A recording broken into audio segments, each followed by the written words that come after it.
Again, we welcome you in this third session of the leadership series. And we have a unique personality,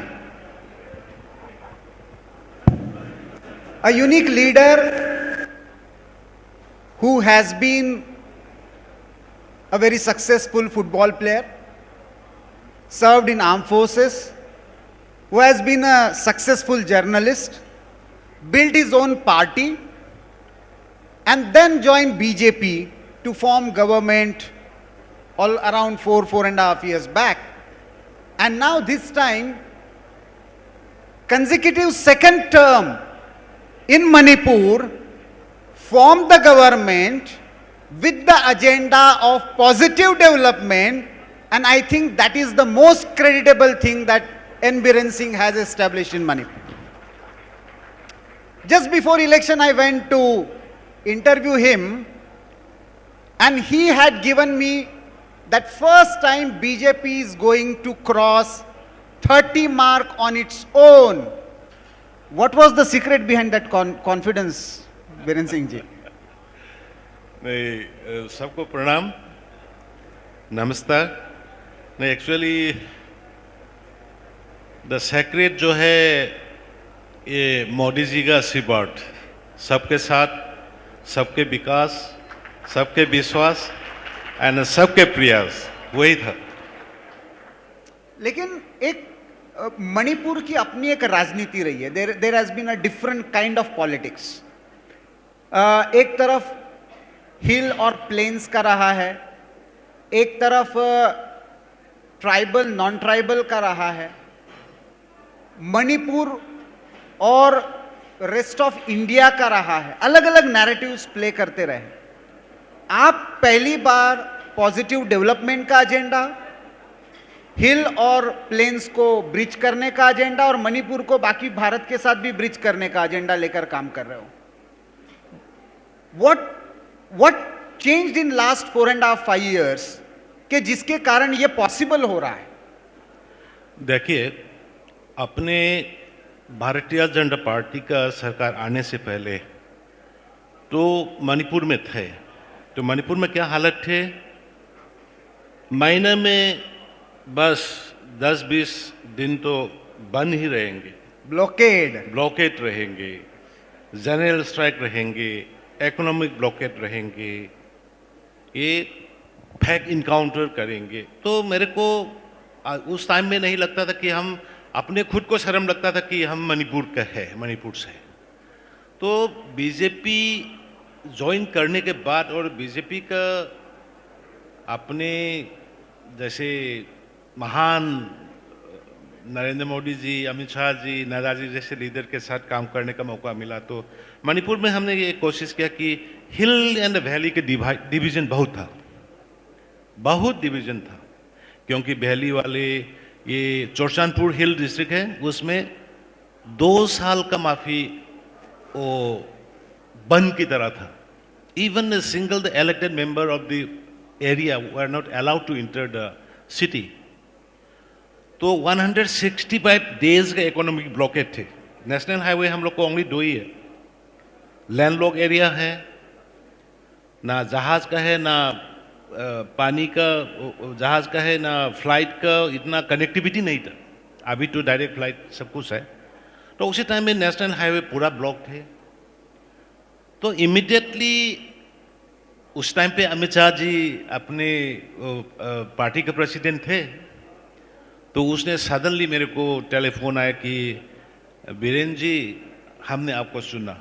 तो that was the only word.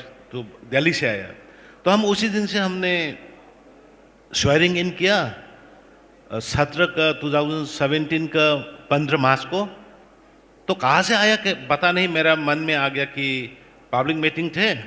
तो उसी time पे अब जावड़ेकर जी, doctor Jitendra जी सब कुछ थे वहाँ पे, सब लोग आए थे पूरा। तो हमने अपने मन से अनाउंस किया कि गो टू हिल्स, क्योंकि मेरा मन में था कि कैसे जोड़े हिल्स की ट्राइबल और वैली का हिंदू और हम लोग के इंडिजिनियस सनामही लोग कैसे जोड़े। तो मन में आ गया कि गो टू हिल्स करके। तो हमने गो टू हिल्स का मिशन लॉन्च किया। तो गो टू हिल्स मिशन करने के बाद में हमने along with the go to hills हमने गो टू विलेज करके हमने डोर स्टेप डिलीवरी का एक स्कीम, गवर्नमेंट का जितना बेनिफिट है, स्कीम्स है, जो prime minister honourable Narendra Modi ji ने जो कर रहा है, उसी स्कीम लोग को घर घर तक नहीं पहुंच रहा था। तो हमने go to hills and go to village करके ये दो स्कीम निकालने के बाद जितना भी गवर्नमेंट ऑफिशियल है, I take them down to the village. तो विलेज में हम कैंप कराया, एक हफ्ता का, 3 दिन का, 4 दिन का कैंप करा के जितना भी स्कीम्स है, जैसे आयुष्मान भारत, उसको डोर स्टेप डिलीवरी शुरू किया। और हमने भी खुद स्टेट का कुछ लॉन्च किया स्कीम्स, जैसे चीफ मिनिस्टर की हेल्थ कार्ड हक्सेल के टेंगबा, और जैसे पीएमजेएस अपने उज्ज्वला स्कीम्स, गैस का हो, जो भी स्कीम है हमने घर घर में गो टू हिल्स और गो टू विलेज करके डिलीवरी करना शुरू किया। तब से एकदम रिलेशनशिप हिल वैली का स्टे जोड़ना शुरू किया। उसकी सबसे ऊपर में और honourable prime minister Narendra Modi ji के नेतृत्व में इतना फर्स्ट क्लास, पहले रास्ता इतना अच्छा नहीं था, कनेक्टिविटी पूरा मतलब खराब था। तो मोदी जी आने के बाद में मोदी जी ने जितना जो रोड कंस्ट्रक्शन बनाया है, उसी वजह से connectivity as well as schemes and जो go to hills go to village करके डोर स्टेप डिलीवरी शुरू किया। तब से मणिपुर में थोड़ा रिलेशनशिप अच्छा आ गया। लेकिन ये आपने जो कहा कि ब्लॉकेड होता था और almost it was commonly understood कि 6 महीना साल भर में 6 महीना तो 180 दिन तो ब्लॉकेड रहना ही है। जी सर, जी। And there was a economy around it. Blockade और सेपरेटिस्ट ऑर्गेनाइजेशंस, उसकी एक इकोनॉमी बनी हुई थी। You have seen that very closely. उसको कैसे ब्रेक कर रहे हैं आप? Is it still working? और उसको क्या अल्टरनेट, क्योंकि अल्टीमेटली उसमें इंटरेस्ट बहुत लोगों के, बहुत ग्रुप्स के जुड़े हुए थे। देखिए, जो इंसर्जेंसी हो या टेररिस्ट हो, वो लोगों के बीच में रह के एडवांटेज लेता है। तो अभी क्या हुआ, अपने भाजपा का सरकार आने के बाद में पब्लिक लोग को जो उसका बेनिफिट जो मिलना है, उसका जो शेयर मिलना है, डोर स्टेप डिलीवरी मिलना शुरू हो गया। तो now people have started agitating against those element. They have started supporting the government, क्योंकि गवर्नमेंट अच्छा काम कर रहा है तो प्रजा पब्लिक गवर्नमेंट के साथ आ गया। That is the reason why we get absolute majority this time. Out of 60 में हम लोग 32 मिला है इस सीट पूरा। एक रिसेंटली आपने और एक अचीवमेंट हुआ है, कोविड फ्री आपने स्टेट को डिक्लेयर कर दिया। लेकिन उससे पहले भी मुझे याद है कि आपने मणिपुर में इंटीरियर्स तक हेल्थ एंड एम्प्लॉयमेंट, स्किल्स, इन तीनों चीजों को लेकर बहुत सारे इनिशिएटिव लिए। उसके साथ आपका एक बहुत बड़ा सेकंड टर्म में जो नया इनिशिएटिव शुरू हुआ है वो ड्रग फ्री मणिपुर का है। एवरी डे मुझे शायद ही ऐसा कोई दिन होगा कि मणिपुर और आसपास के बॉर्डर्स पर कोई मेजर ड्रग रैकेट बर्स्ट होने का न्यूज नहीं आता होगा। क्या है ये? what is the agenda behind this? Are you trying to break the network, parallel economy? What is this? देखिए, Manipur is bordering with the Myanmar. Unguarded border, we are having 394 kilometers. Unguarded है। तो Myanmar का अभी political situation everyone knows कि military junta है और Chinese का उसमें इन्फ्लुएंस है। तो खास करके उसी बॉर्डर एरिया से, बॉर्डर की पास से बहुत काफ़ी स्मगलिंग हो रहा है ड्रग्स का। तो इसीलिए हम मणिपुर में, आप दिल्ली देखिए कितना ड्रग्स पकड़ता है। लेकिन हैप्पी न्यूज़ ये है कि अभी masses has come out in support. पूरा मणिपुर का अभी irrespective of caste and community and district, हर एक जगह से वार ऑन, हमने 2018 में हमने नवंबर में लॉन्च किया था कि वार ऑन ड्रग्स, क्योंकि ड्रग्स का जो है बाहर से आया, बाहर से आके मणिपुर गोल्डन ट्रायंगल का अंदर में है, लेकिन उससे निकलने के बाद असम और ये त्रिपुरा वगैरह जाके बंगाल जाके इंडिया का अपने मेनलैंड जगह में आ जाता है। तो इसी को वहाँ पे हम रुकने के लिए हमने काफ़ी मेहनत किया लास्ट 2018 से। तो 2018 से तो फर्स्ट टाइम में मेरे को सफल तो मिला, लेकिन पूरा सफल नहीं मिला। लेकिन दिस टाइम अब अपने गृह मंत्री जी अमित शाह जी ने भी मेरे को बहुत सपोर्ट दिया है, और ऑनरेबल प्राइम मिनिस्टर ने भी बोला है कि ड्रग को तुम जो भी यूज़ करो, टैकल करो लीगली। तो उसके बाद में हमने जोर लगाया, तो इस पर ये सिर्फ 2 महीने में ही 180 करोड़ का ड्रग प्रकरण, 180 करोड़, हाँ, तो इंटरनेशनल मार्केट में। तो और काफ़ी आदमी किंग पिन है जो म्यांमारी सिटीजन है और मणिपुर का सिटीजन है, तो ये लोग को हम एकदम लीगली बुक करके, कोई 15 साल का मियाद दिया है, कोई 10 साल का दिया है, काफ़ी अच्छा से कर रहा है अभी।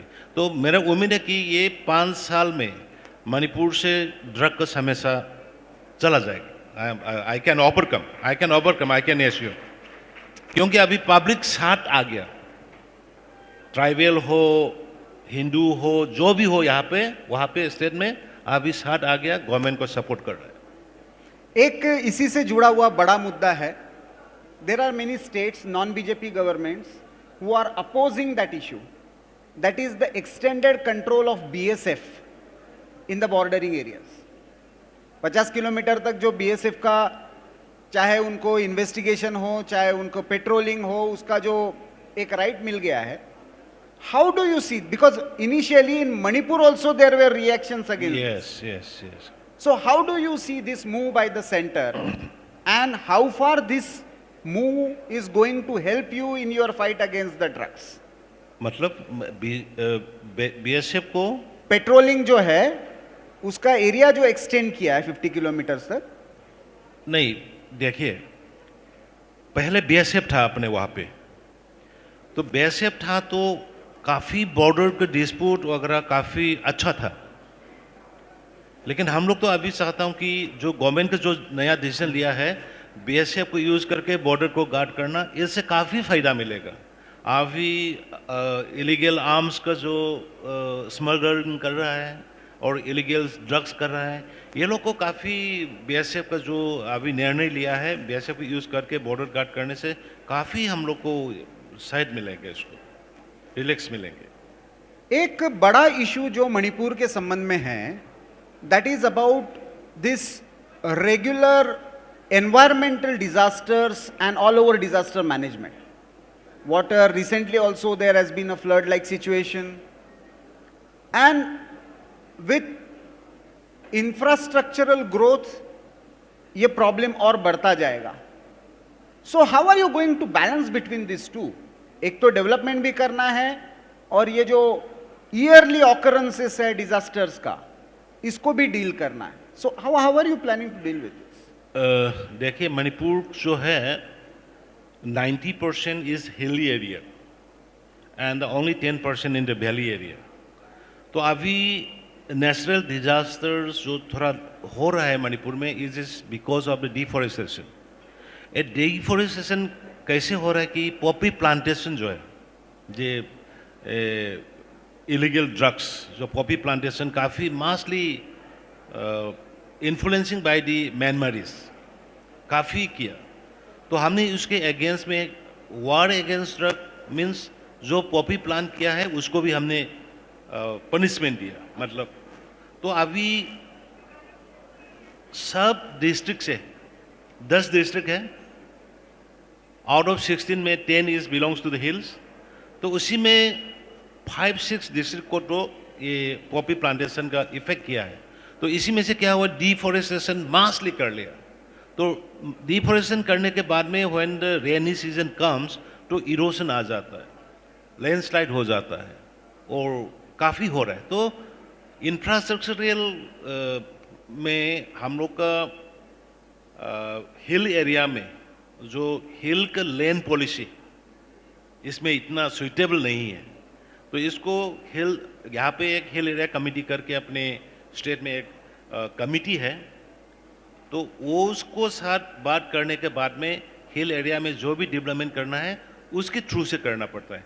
तो I am requesting them to modify their land laws, क्योंकि लैंड लॉ जो है हिल्स में जो we can not stay there. जो वैली का 10% में जो वैली में है वो they can not settle in the 90% of the hill areas, और 90% का जो हिल का पॉपुलेशन है they can be settle in the valley. तो ये थोड़ा सा 1971-72 में ऐसा कुछ अलग सा तरीका का लॉ हो गया था। तो इसीलिए हम लोग को हिल में डेवलपमेंट के लिए हिल एरिया कमेटी का अप्रूवल लेना पड़ता है, वो लोग को कंसल्ट करना पड़ता है।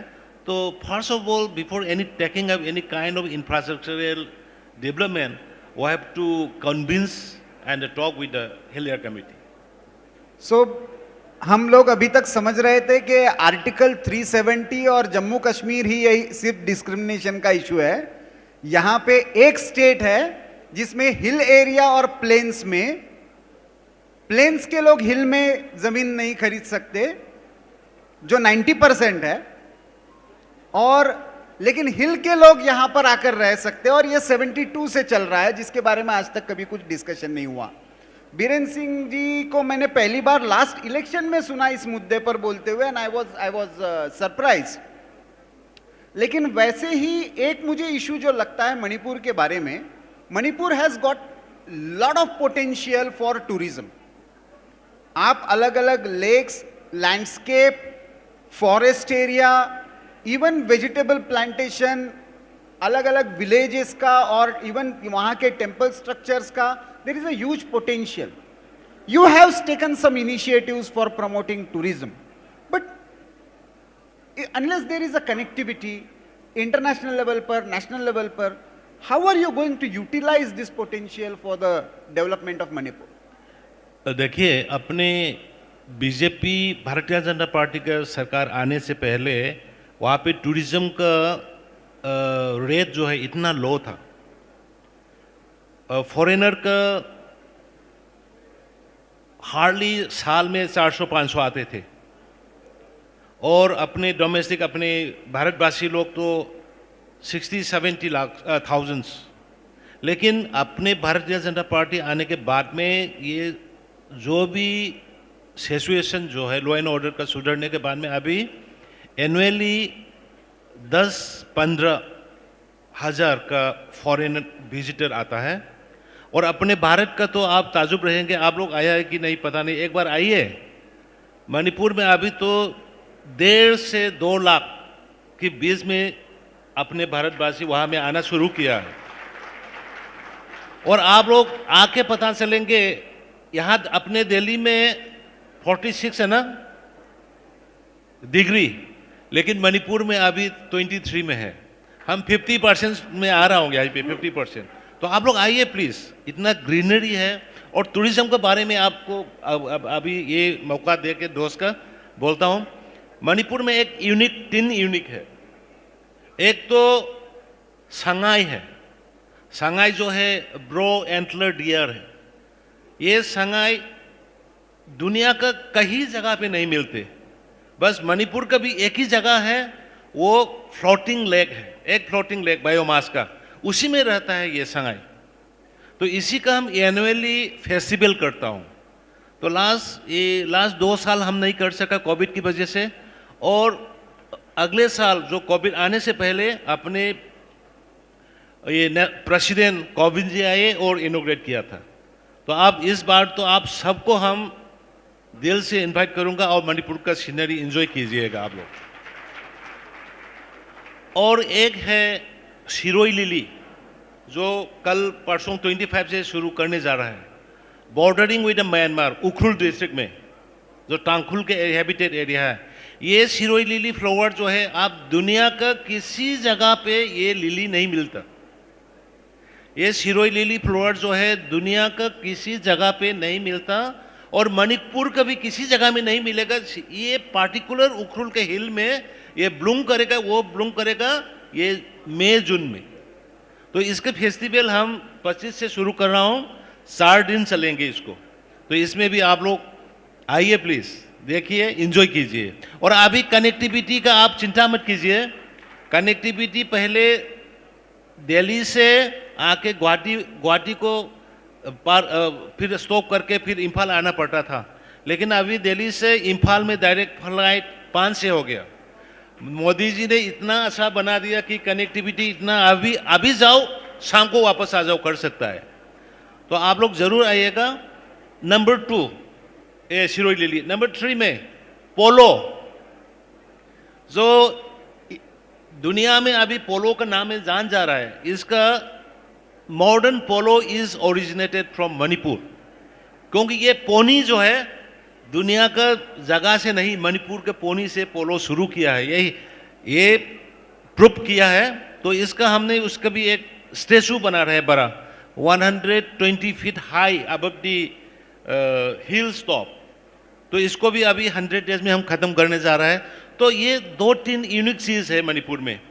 ये पोलो वर्ल्ड को हमने मणिपुर ने दिया है। ये सिरोही लिली दुनिया में कहीं नहीं मिलेंगे, ये उखरुल में ही मिलेंगे। और ये संगाई जो ब्रो एंटलर डियर कहीं में नहीं मिलेंगे, ये मणिपुर में फ्लोटिंग लेक में मिलेंगे। तो ये इसको ऐसा करके हम टूरिज्म को, और एक तो sports tourism, everyone knows Manipur is the power house of the Indian sports. ये कोविंद जी ने आके नाम दिया है, सबने दिया है। तो हमने वहां पे एक ओलंपिक पार्क बना रहा है। ओलंपिक पार्क में हम लोग का पॉपुलेशन ओनली 30 लाख है, लेकिन हम लोग ने अपने भारत के लिए ओलंपियन 17 ओलंपियन दिया है, 17 ओलंपियन। तो उसी 17 को हम वहां पे वो लोग का स्टेचू बना के ओलंपियन पार्क में मेमोरी के लिए रखेंगे, जो आने वाले यूथ एडमायर करे, कोशिश करे और भारत के लिए शान लाए, वही कोशिश करेंगे हम। तो आपके लिए अभी संगाई फेस्टिवल के लिए है, लिली फेस्टिवल के लिए, ओलंपिक पार्क के लिए, सबके लिए बीरेन सिंह की तरफ से इनविटेशन है। हाँ। मैं अपनी तरफ से एक मिनट और एक आप लोग आइए देखिए, इंडियन नेशनल आर्मी जो भारत को आज़ादी दिया है, आज़ादी देने के लिए खून दिया है, वो नेताजी सुभाष चंद्र बोस ने जो पहली बार अपने तिरंगा जो लगाया है वो अपने स्टेट में है, मोइरांग में है। उसको हमने इतना अच्छा से बना लिया अभी INA मेमोरियल। वहां पे हमने 165 फीट हाई, वही INA मेमोरियल में 165 feet tallest national flag in the north east part of India हमने खड़ा करके रखा है।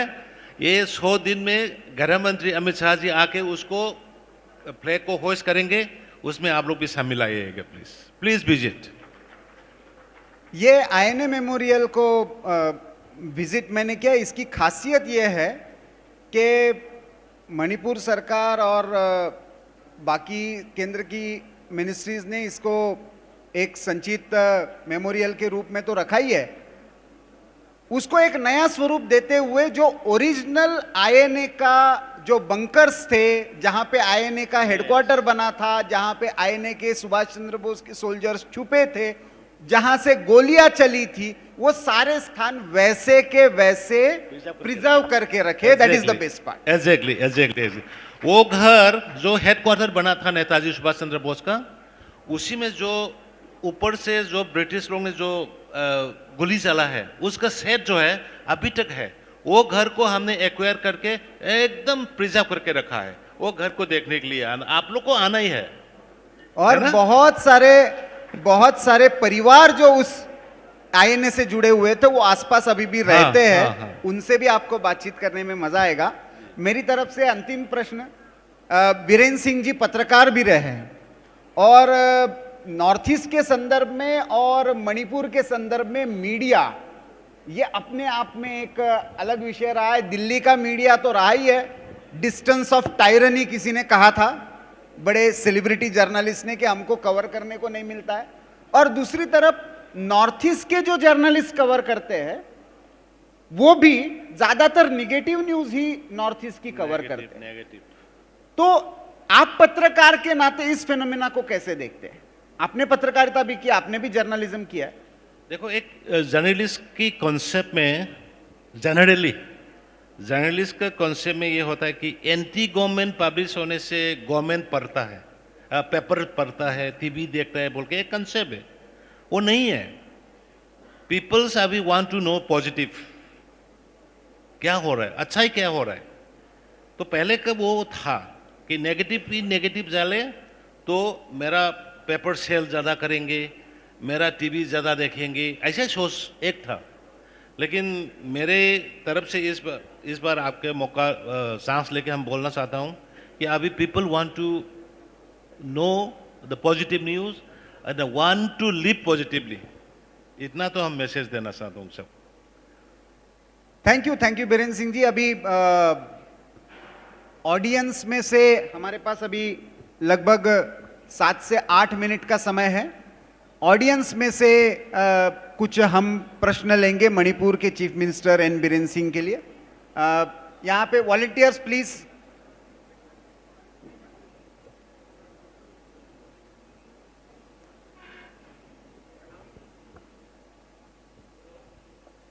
Mic please.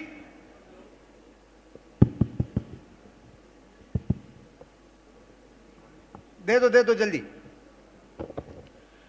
प्रणाम सर जी, मेरा नाम सांवरमल गोयल है और हम एक अपना घर आश्रम संस्था चलाते हैं। देश भर में 50 शाखाएं हैं, एक नेपाल में है। हम उन लोगों की सेवा करते हैं जो परिवार से निकाल दिए जाते हैं, समाज से तिरस्कृत हो जाते हैं। मंदिर, मस्जिद, गुरुद्वारा, रेलवे स्टेशन कूड़े के ढेर नालियों में पड़े हुए होते हैं, मल में भरे हुए होते हैं, कीड़े में पड़े हुए होते हैं। उनको हम उठा के लाते हैं, हम उनको प्रभु जी बोलते हैं। हम उनको दीनहीन बेचारा नहीं मानते, हम उनको प्रभु मानते हैं। ईश्वरीय सेवा समझकर उनकी सेवा करते हैं और 9000 के करीब 50 शाखाओं में सेवा लाभ ले रहे हैं और 30,000 से अधिक को हम घर बेच चुके हैं 20 सालों में। हमारी संस्था 20 साल से कार्यरत है। मैं मणिपुर से मेरा संबंध रहा है। 2017 के इलेक्शन में गया था मैं, और अभी 10 दिन पहले मैं मणिपुर में था। स्पीकर साहब से मिला और सोशल जस्टिस मिनिस्टर दिंगो साहब से मिला, खेमचंद जी से मिला मैं, और उनको इन सेवाओं के बारे में जानकारी दी। तो हमारी अभी तक नॉर्थ ईस्ट में कोई शाखा नहीं है। तो मैंने मणिपुर में भी कई इस तरह के प्रभु जी इम्फाल की सड़कों पे देखे। तो अगर आपका आशीर्वाद हो जाए, सरकार की कुछ पार्टनरशिप हो जाए, तो हम ये सेवा वहाँ भी शुरू कर सकते हैं और नॉर्थ ईस्ट में ये सेवा शुरू करने वाला मणिपुर पहला प्रांत हो सकता है। आपका कोई प्रश्न है? हाँ जी, आपका कोई प्रश्न है?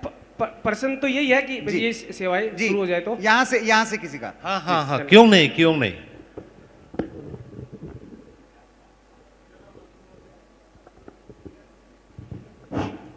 सर, मेरा नाम अमित गर्ग है। जैसे आपने टूरिज्म और नेगेटिव न्यूज़ के बारे में बोला, तो हमें बड़ा डर लगता है। Keibul Lamjao the only world floating national park है, तो मन तो काफ़ी करता है। तो आपसे विनय है कि कुछ ऐसा करिएगा ताकि वो डर निकल जाए, कुछ हेल्प डेस्क हो पाए दिल्ली मणिपुर हाउस में या मणिपुर में, जिसकी वजह से हम वहाँ जा पाए। और वहाँ की जो प्रश्न है तो कोई क्वेश्चन करना है तो प्लीज कीजिए। हाँ, yes, हम आपका मन समझते हैं। एक मिनट मैं देता हूँ। पहले हेलो, पहले ये दर्द सब पे थे, लेकिन मणिपुर का सिचुएशन अभी इतना नो ब्लॉकेट, अभी 5.5 साल से एकदम शांति है। तो मणिपुर भवन में आपने जो सजेस्ट किया है उसी तरह आप लोग एक कांटेक्ट जरूर रखेंगे। थैंक यू जी। नमस्कार sir, we would like to welcome you on behalf of organizer as you are here on the panel. I would like to say that I'm Anita Pandit and my organization is working for doubling of farmers' income and also in the MSME sector, because that is one sector which can take India forward as far as the GDP growth is concerned. So I would like to know that is there any provision for, we are working for zero wastage of farmers' produce. So as Manipur, you know, there are a lot of fruits and other things. So what is the policy of the government for towards this goal? No, just we have already opened our single window facilities.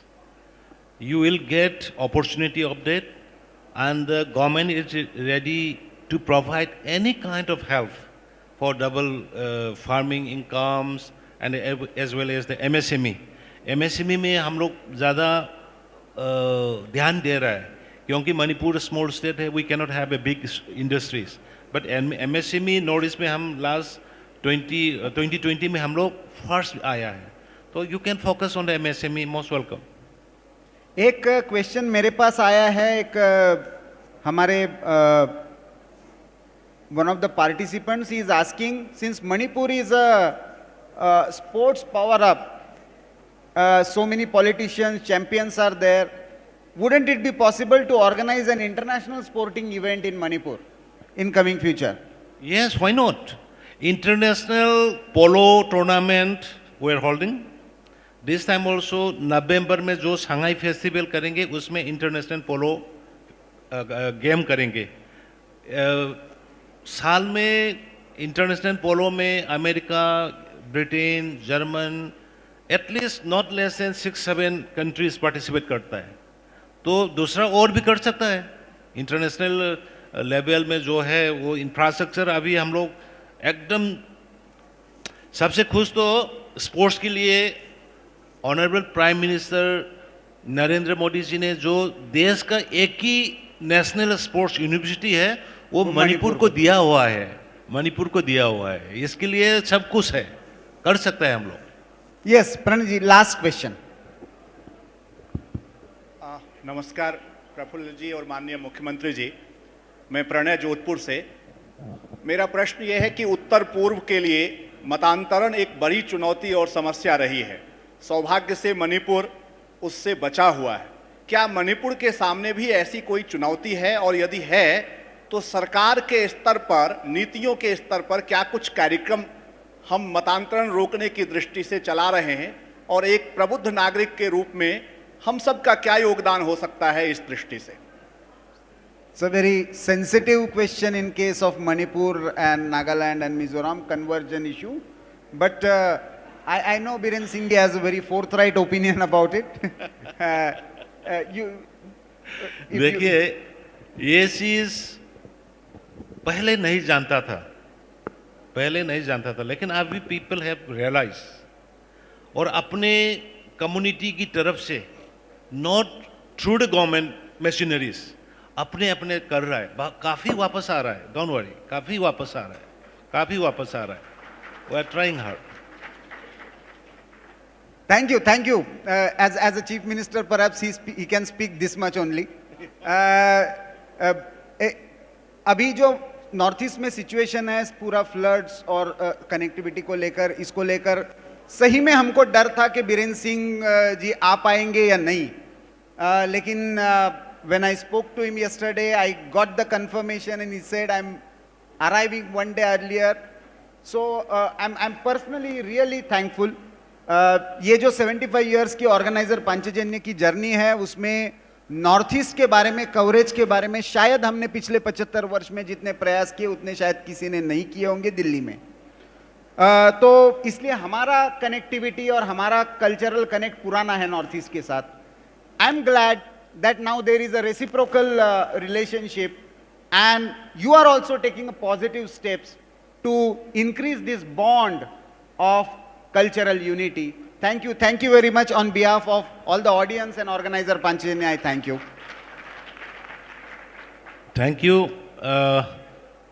Problem तो है flood का, ये festival busy तो है, लेकिन organiser जैसे organisation जैसे देश के लिए खून पसीना दे के आ रहा है, इसीलिए हम क्यों नहीं आऊँ।